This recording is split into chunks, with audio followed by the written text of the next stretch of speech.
Spontaneous serial next episode நேரம் review பார்க்கலாமாங்க. இங்கே சரவணனும் மயிலோட ஏஜை கண்டுபிடிச்சிட்டு பயங்கர கோவமாகவும் அங்கே பாண்டியன் கிட்ட சொல்லிட்டு கடையிலேருந்து கூட்டிகிட்டுமே வந்துடுறாங்க. கூட்டிகிட்டு வந்து அங்கே மயிலை பயங்கர கோவமாகவும் திட்டிக்கிட்டு இருக்காங்க. மயில, நீ என்கிட்ட நிறைய பொய் சொல்லிட்ட, ஆனால் நான் கூட சகிச்சுட்டு வாழ்ந்துருவேன்னு வச்சுக்கோ. ஆனால் எங்கள் ஃபேமிலி என்ன தப்பு பண்ணிச்சுன்னு சொல்லிட்டு நீங்கள் இது மாதிரி பொய்யெல்லாம் சொல்லி மறைச்சி வச்சுக்கணும்னு சொல்லிட்டு எனக்கு கொஞ்சம் கூட தெரியல.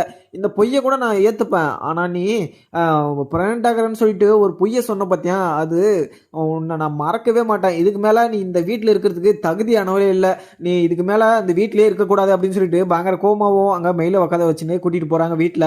ஏன்னா வீட்டில் எல்லாருக்கிட்டையுமே சொல்லிடுறேன் அப்படின்னு சொல்லிட்டு தான் கூட்டிகிட்டு போயிட்டு இருக்காரு சரவணனும். இங்கே மயிலுமே எவ்வளவோ கெஞ்சி பார்க்குறாங்க.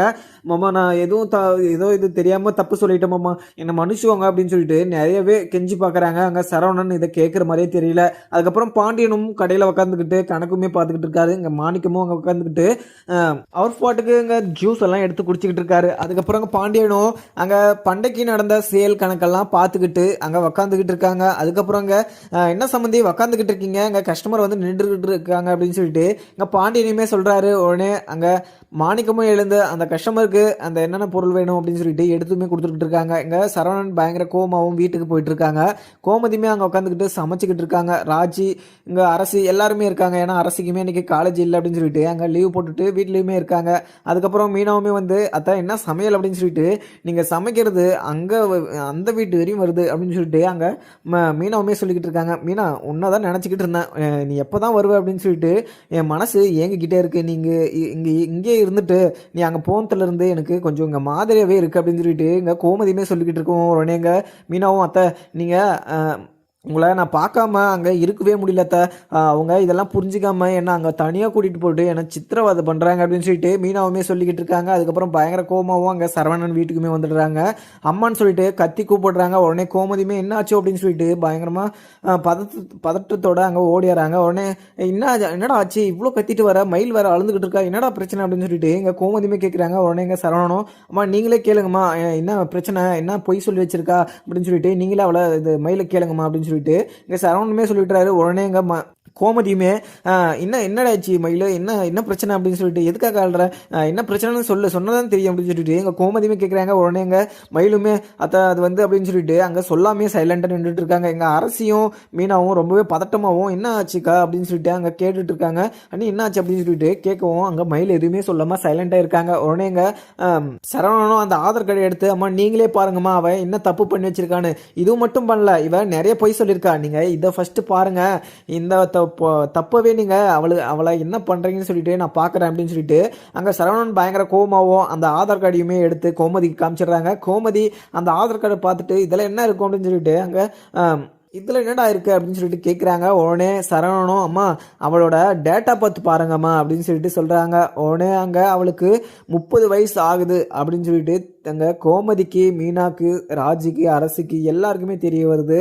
அதை பார்த்ததும் எல்லாரும் பயங்கர அதிர்ச்சியாகவும் அங்கே நின்று மயிலை பார்த்துக்கிட்டு இருக்காங்க. என்ன மயில இது மாதிரிலாம் பண்ணி வச்சிருக்க அப்படின்னு சொல்லிட்டு பயங்கர கோபமாகவும் அங்கே கோமதி கேட்குறாங்க. உடனே மயிலுக்கு என்ன பதில் சொல்கிறேன்னே தெரியல. கோமதியுமே, மயில நீ இது மாதிரி எல்லாம் பொய் சொல்லி வச்சிருக்கியா, அங்கே எல்லாருக்கிட்டையும் எங்கள் ஃபேமிலியவே நீ ஏமாற்றி வச்சிருக்க, இது மாதிரிலாம் பண்ணுன்னு சொல்லிட்டு நான் கொஞ்சம் கூட எதிர்பார்க்கல. உனக்கு வயசு 30 ஆகுதா, ஆனால் இப்படி பொய் சொல்லி உன்னை யாரு கல்யாணம் பண்ண சொன்னது, இப்போ சரவணன் இதுக்காக தான் உங்களோட எல்லாம் சண்டை போட்டுட்டு இருக்கானா அப்படின்னு சொல்லிட்டு எங்க கோமதியுமே கேட்குறாங்க.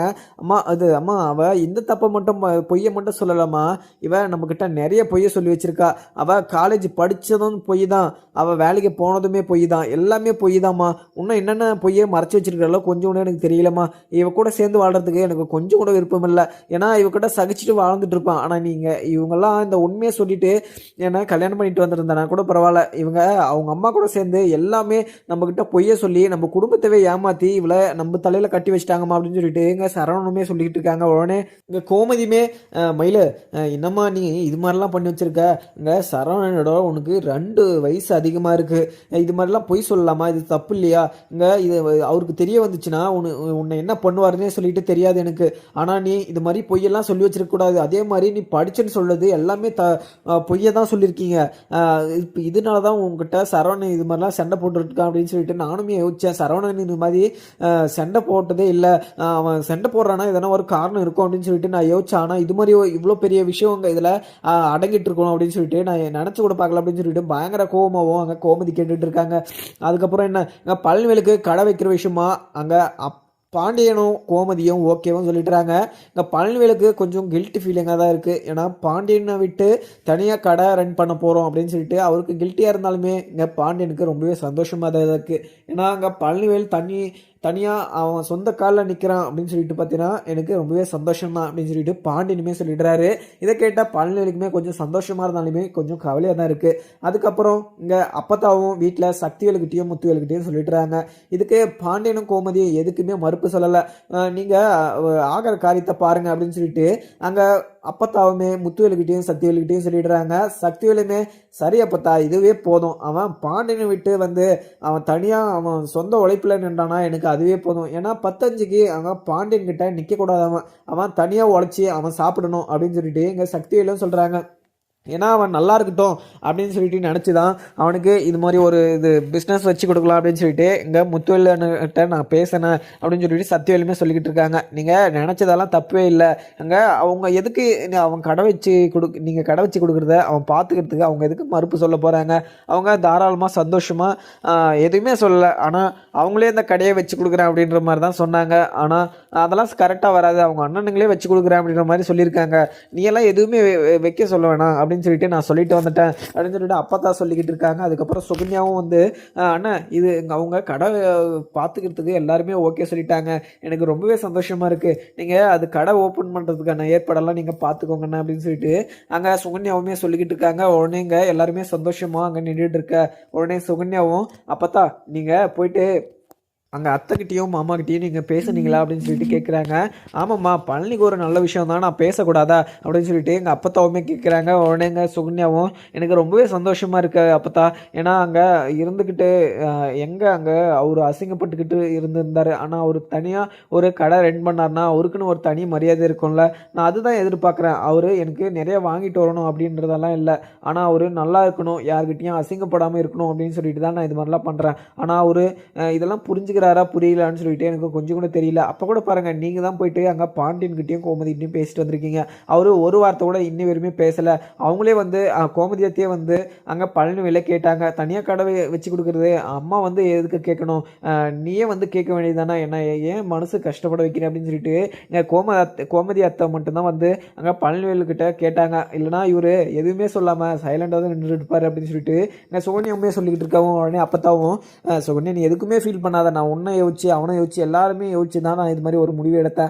அவன் ஒரு நல்ல விஷயம் ஸ்டார்ட் பண்ண போகிறான்னா அது எல்லாருக்குமே சந்தோஷமாக தான் இருக்கும், அவங்க எதுக்குமே மறுப்பு சொல்ல மாட்டாங்க அப்படின்னு சொல்லிட்டு அங்கே அப்பத்தாவுமே சொல்லிக்கிட்டு இருக்காங்க. அதே மாதிரி எங்கள் கதிர் எல்லாமே செந்தில் எல்லாமே ஒரு வேலையில் இருக்காங்க, அதே மாதிரி பழனிவேல் இருக்கணும் அப்படின்னு சொல்லிட்டு அவங்க அண்ணனுக்கு நினைக்கிறாங்க. அதே மாதிரி தான் அங்கே பாண்டியனும் கோமதி நினைப்பாங்க, வேறு எதுவும் தப்பெல்லாம் அவங்க நினைக்க மாட்டாங்க அப்படின்னு சொல்லிட்டு எங்கள் அப்பத்தாவுமே சொல்லிட்டுறாங்க. உடனே மீனாவுமே வீட்டில் உட்காந்துக்கிட்டு அங்கே ஃபோனையுமே யூஸ் பண்ணிக்கிட்டு இருக்காங்க. அதுக்கப்புறம் செந்திலுமே வீட்டுக்கு வந்துடுறாரு. இன்னும் மீனா சமைக்கல அன்றைக்கி அப்படின்னு சொல்லிட்டு கேட்குறாரு. நீங்கள் என்ன வாங்கிட்டு வச்சுட்டீங்க அப்படின்னு சொல்லிட்டு நான் சமைக்கணும் அப்படின்னு சொல்லிட்டு இங்கே ரொம்பவே கோவமாகவும் அங்கே மீனா கேட்குறாங்க. உடனே செந்திலுக்கு பயங்கர கோவமாகிடுது. நீ சமைக்கலைன்னா எதுக்கு நீ இந்த வீட்டில் இருக்க அப்படின்னு சொல்லிட்டு ரொம்பவே மூஞ்சில் அடித்த மாதிரி பேசிடுறாரு. உடனே எங்கள் மீனாவுக்கு ரொம்பவே வருத்தமாக இருக்குது. மீனா அது ஏதோ தெரியாமல் வந்துடுச்சு அப்படின்னு சொல்லிட்டு சொல்கிறாரு. உடனே நீங்கள் என்ன கல்யாணம் பண்ணும்போது நீங்கள் என்ன சொல்லிட்டு என்ன கல்யாணம் பண்ணிட்டு வந்தீங்க, நீங்கள் கூட்டு குடும்பமாக இருக்கலாம் அப்படின்னு சொல்லிட்டு தானே கல்யாணம் பண்ணிட்டு வந்தீங்க, இப்போ தனியாக கூட்டிகிட்டு என்ன சித்திரவாதை பண்ணுறது தான் நீங்கள் கல்யாணம் பண்ணிட்டு வந்தீங்களா அப்படின்னு சொல்லிட்டு ரொம்பவே கோவமாகவும் இது மீனாவுமே கேட்டுட்டு இருக்காங்க. அதுக்கப்புறம் என்ன இங்கே செந்திலுக்கு பயங்கர கோபமாக எழுது. மீனா நான் எதுவும் தப்பாக கேட்கல, எல்லா சாமானும் வாங்கிட்டு வச்சுட்டேன், இதுக்கு மேலே உனக்கு சமைக்கிறதுக்கு என்ன உனக்கு ஏன்னா கை வலிக்குமா கால் வலிக்குமா, இங்கே பக்கத்தில் இருக்குது, அதெல்லாம் நீ எடுத்து செய்ய வேணாவா அப்படின்னு சொல்லிட்டு சொல்லுவோம். அங்கே பாத்திரம் இருந்துட்டால் மட்டும் சமையல் ஆகிடாது, அதுக்கு காய்கறி எல்லாமே எண்ணெயிலேருந்து பருப்புலேருந்து எல்லாமே வேணும், அது இருந்தால் தான் நான் சமைக்க முடியும், எல்லாமே பண்ண முடியும். அதே மாதிரி நீங்கள் வேலைக்கு போகிற மாதிரி தான் நானும் வேலைக்கு போயிட்டு வரேன், உங்களுக்கு எவ்வளோ கஷ்டம் இருக்கோ அதே மாதிரி தான் எனக்கும் கஷ்டம் இருக்குது. நீங்கள் சாதாரணமாக நீங்கள் சமைக்கலை அப்படின்னு சொல்லிட்டு கேட்டுட்டீங்க, ஆனால் எல்லா பொருளும் தான் நான் சமைக்காமல் நான் வேறு என்ன பண்ண போகிறேன், நீங்கள் இது மாதிரிலாம் பேசினா எனக்கு கொஞ்சம் கூட பிடிக்கலைங்க அப்படின்னு சொல்லிட்டு ரொம்பவே கோபமாகவும் திருப்பிக்கிட்டாங்க உட்காந்துட்டு இருக்காங்க. அதுக்கப்புறம் செந்திலுமே இங்கே பேசி நம்மளுக்கு எந்த பிரயோஜனமும் இல்லை, நம்ம கடையிலே போயிட்டு பேசாமல் வாங்கிட்டு வந்துடலாம் அப்படின்னு சொல்லிட்டு எப்பவும் போல் கடையிலேயே வாங்கிட்டு வரதுக்காக கிளம்பிடுறாங்க. அங்கே மீனாவுமே ரொம்பவே வருத்தப்பட்டு அங்கே உட்காந்துட்டு இருக்காங்க. நம்ம அங்கே அத்தை வீட்டில் இருந்தது போது நம்ம ரொம்பவே சந்தோஷமாக இருந்து அங்கே சாப்பிட்டுட்டு அத்தை கூடலாம் ஜாலியாக இருந்தோம். ஆனால் அங்கே தனியாக கூட்டிகிட்டு வந்து என்ன எப்படியெல்லாம் அசிங்கப்படுத்திட்டு இருக்காரு அப்படின்னு சொல்லிட்டு இங்கே மீனாக்கு ரொம்பவே கோபமாக இருக்குது இங்கே செந்தில் மேலே. அதுக்கப்புறம் அங்கே உட்காந்துக்கிட்டு அவங்க அத்தைக்குமே கால் பண்ணி அத்தை இங்கே என்ன பண்ணிட்டு இருக்கீங்க அப்படின்னு சொல்லிட்டு கேட்குறாங்க. உடனே இரும்பு நான் கொஞ்சம் வேலை இருக்குது அப்படின்னு சொல்லிட்டு அங்கே கோமதியுமே கட் பண்ணிடுறாங்க. அங்கே மயிலை பார்த்து பயங்கர கோவத்தோடையாக அங்கே திட்டிகிட்டு இருக்காங்க.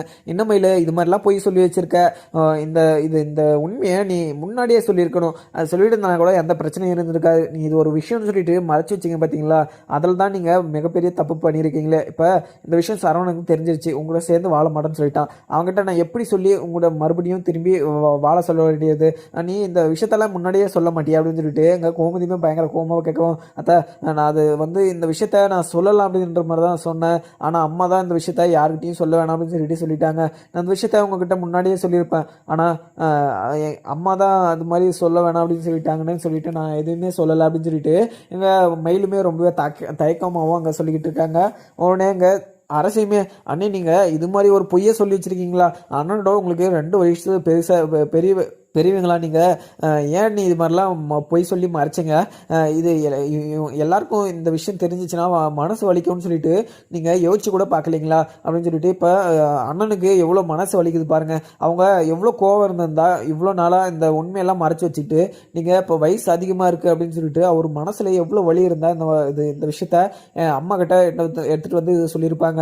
அண்ணன் ரொம்ப நல்லவர் அண்ணி, ஏன்னா நீங்கள் அவரை ரொம்பவே கஷ்டப்படுத்தி பார்த்துட்டீங்க, நீங்கள் காலேஜ் படித்தேன் அப்படின்னு சொன்னது எல்லாமே ஓகே தான், இது ஏற்றுக்கிற மாதிரி தான் இருக்குது, ஆனால் நீங்கள் வயசு அதிகமாக இருந்துக்கிட்டு இது மாதிரி பொய் சொன்னதெல்லாம் ரொம்பவே தப்பு பண்ணி அப்படின்னு சொல்லிட்டு இங்கே அரசுமே சொல்லிக்கிட்டு இருக்காங்க. அதுக்கப்புறம் என்னங்க கோமதியுமே மயில நீ என்ன சொன்னாலுமே நீ செஞ்சது தப்பு தான், அவர் வரட்டும், அவர் வந்த பின்னாடி அவர் என்ன முடிவு எடுக்கிறாரோ நான் அதேவே பார்த்து, ஏன்னா எல்லார் மேலேயும் பாசம் வச்சு நம்பிக்கை வச்சு எல்லாமே பார்த்தீங்கன்னா வீண் போயிடுச்சு, இதுக்கு மேலேயும் நான் யார் மேலேயும் நம்பிக்கை வைக்கிறது இல்லை, யார் மேலேயும் பாசம் வைக்கிறது இல்லை, ஏன்னா இவ்வளோ நம்பிக்கை வச்சுமே மயில் இது மாதிரிலாம் பண்ண மாட்டாங்க அப்படின்னு சொல்லிட்டு நினச்சுமே நீ இது மாதிரி பண்ணிட்டு வந்து நின்றுட்டு இருக்க, ஆனால் இப்போவுமே அந்த உண்மை அங்கே சரவணுக்கு தெரியலன்னா நீ எத்தனை வருஷமாக நீ மறைச்சி வச்சுட்டு இருப்ப, இது பொய் எப்போ இருந்தாலுமே வெளியே வந்து தான் தீரும், ஏன்னா நீ இவ்வளோ பெரிய பொய்யெல்லாம் சொல்லி வச்சிருக்க, இன்னும் என்னென்ன பொய்யெல்லாம் சொல்லி வச்சிருக்க மயில அப்படின்னு சொல்லிட்டு எங்க கோவமே கேட்குறாங்க. உடனே சரவணனும் அம்மா அவள் நம்ம வீட்டில் வந்ததுலேருந்து அவள் பொய்யை தான் நம்மக்கிட்ட சொல்லிக்கிட்டு இருக்கா, அவள் எப்போவுமே உண்மையாக இந்த வீட்டில்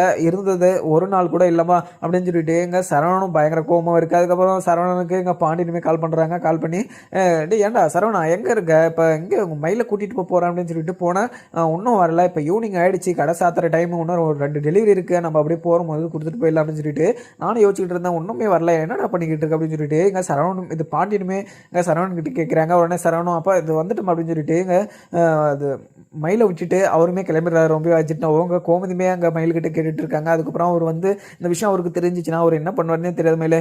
மயிலை நீ செஞ்சது என்ன தப்பு தான், நான் ஒன்று மன்னிக்கவே மாட்டேன் அப்படின்னு சொல்லிட்டு எங்கள் கோமதியுமே சொல்லிட்டு இருக்காங்க. சரவணனும் ரொம்பவே அர்ஜென்ட்டாகவும் கடைக்குமே போயிடுறாங்க. அப்போ எங்கப்பா கொடுக்கணும் அப்படின்னு சொல்லிட்டு சொல்கிறாங்க. எங்கள் பக்கத்து வீடு தாண்டா, நம்ம போகும்போது அப்படியே கொடுத்துட்டு போயிடலாம் அப்படின்னு சொல்லிட்டு எங்கள் பாண்டியனுமே சொல்லிட்டுறாரு. உடனே எங்கள் மாணிக்கமும் சரி மாப்பிள்ள சரிங்க சம்பந்தி நான் கிளம்புறேன், எனக்கு வீட்டுக்கு கொஞ்சம் பொருள் வாங்கிட்டு போகணும், நான் அப்படியே போகும்போது வாங்கிட்டு போகிறோம் அப்படின்னு சொல்லிடுவோம். உடனே எங்கள் பாண்டியனும் சம்மந்தி செலவுக்கு காசு இருக்குது அப்படின்னு சொல்லிட்டு கேட்குறாங்க. உடனே எங்கள் அவருமே இல்லை சம்மந்தி எங்கிட்ட இல்லை, நான் கடன் வச்சுட்டு வாங்கிட்டு போகிறேன் விடுங்க அப்படின்னு சொல்லிட்டு சொல்லுவோம். இங்கே இப்போ பாண்டியனும் இல்லை சம்மந்தி தாங்க 2000 நீங்கள் வீட்டுக்கு செலவு வாங்கிட்டு போங்க, அதுக்கப்புறம் பார்த்துக்கலாம் அப்படின்னு சொல்லிட்டு இங்கே பாண்டியனும் ரொம்பவே பெருந்தன்மையாக கொடுத்து அமைச்சிடுறாங்க. அதுக்கப்புறம் அங்கே அவர் போயிட்டு பின்னாடி சரவணனும் அப்பா எதுக்குப்பா இப்போ 2000, நீங்கள் அவர் சம்பளத்துக்கு தானே வராரு, நீங்கள் சம்மந்தின்னு சொல்லிட்டு அவரை தூக்கி வச்சு ஆடிக்கிட்டு இருக்கீங்க, ஆனால் அவர் உங்ககிட்ட என்றைக்குமே உண்மையாக இருந்ததில்லை அப்படின்னு சொல்லிட்டு அங்கே சரவணனும் சொல்லிடுறாங்க. உடனே பாண்டியனும் டேய் சரவணா அவர் என்ன இருந்தாலுமே நம்ம சம்பந்தி, அவருக்கு என்னென்ன பண்ணணுமோ நம்ம தான் பண்ணணும் அப்படின்னு சொல்லிட்டு இங்கே பாண்டியனுமே சொல்லிட்டுறாங்க. அதுக்கப்புறம் சர நம்ம கடை சாத்துறதுக்கு டைம் ஆகிடுச்சு, அந்த டெலிவரி கொடுத்துட்டு போகிறதுக்கு எப்படியும் 10 மணி ஆகிடும், நம்ம அவ்வளோதான் கிளம்பலாம் அப்படின்னு சொல்லிட்டு கடையை க்ளோஸ் பண்ணிவிட்டு அவங்களுமே கிளம்பிடுறாங்க. உடனே இங்கே சரவணனும் அவங்க அப்பா கிட்ட சொல்லலாமா வேணாம்னு சொல்லிட்டு யோசிச்சுக்கிட்டே இருக்காரு. அதுக்கப்புறம் இங்கே கோமதியுமே ரொம்பவே கோவமாக ஒரு மூலையில் உட்காந்துக்கிட்டு அழுந்துக்கிட்டு இருக்காங்க. இங்கே ஒருத்தர் கூட என்கிட்ட உண்மையாகவே இல்லை, எல்லாருமே இந்த வீட்டில் நடிச்சுக்கிட்டு தான் இருக்காங்களா போல், நான் நம்பிக்கை வச்சவங்கலாம் இது மாதிரிலாம் இதெல்லாம் பண்ணுற போது எனக்கு ரொம்பவே கஷ்டமாக இருக்குது அப்படின்னு சொல்லிட்டு எங்கள் கோமதியுமே அழுதுகிட்டு இருக்காங்க. அதுக்கப்புறம் ராஜியுமே போயிட்டு அத்தை நீங்கள் எதுக்கு அழுதுகிட்டு இருக்கீங்க, அங்கே ஒரு அக்கா ஏதோ தெரியாமல் அவங்க அம்மா சொன்னாங்க அப்படின்னு சொல்லிட்டு இது மாதிரி ஒரு பொய்யை சொல்லிட்டாங்க, அதுக்குன்னு நீங்கள் அது அதை மயிலக்கா கூட நீங்கள் பேசாமல் இருந்துருவீங்களா அப்படின்னு சொல்லிட்டு அங்கே ராஜுமே உட்காந்துக்கிட்டு இருக்காங்க. அதுக்கப்புறம் என்ன பாண்டியனுமே வீட்டுக்கு வந்துட்டாங்க.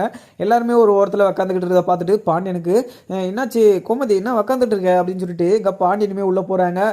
உடனே எங்க கோமதியுமே வந்து எங்கே ஒன்றும் இல்லைங்க அப்படின்னு சொல்லிட்டு சொல்லவும், இல்லை நீ உன்னை பார்க்குற போதே எனக்கு தெரியல, ஏதோ மனசில் மனச்சிக்கிட்டு இருக்க, என்ன விஷயம் என்னாச்சு அப்படின்னு சொல்லிட்டு என்ன உட்காந்து ஃபீல் பண்ணிக்கிட்டு இருக்க, என்ன அளந்துக்கிட்டு இருக்க அப்படின்னு சொல்லிட்டு ரொம்பவே கோமாவும் அங்கே கேட்குறாங்க. உடனே எங்கள் கோமதியுமே எங்கே ஒன்றும் இல்லைங்க அப்படின்னு சொல்லிட்டு அங்கே அத்துக்கழிக்கிறாங்க. அதுக்கப்புறம் அங்கே பாண்டியனுமே இது கேட்கவும் உடனே எங்கே அது வந்து அப்படின்னு சொல்லிட்டு சொல்லிக்கிட்டு இருக்கவும், அதுக்கப்புறம் ராஜியுமே மாமா அதெல்லாம் ஒன்றும் இல்லை மாமா, அவங்களுக்கு ரொம்பவே தலைவலிக்கு தான், அதனால தான் வந்துக்கிட்டு இருந்தாங்க அப்படின்னு சொல்லிட்டு எங்கே சமாளிச்சிடுறாங்க. அதுக்கப்புறம் எனக்கு பார்க்கலாமாங்க. வீடியோ பிடிச்சிருந்தா லைக் பண்ணுங்கள். Thank you friends.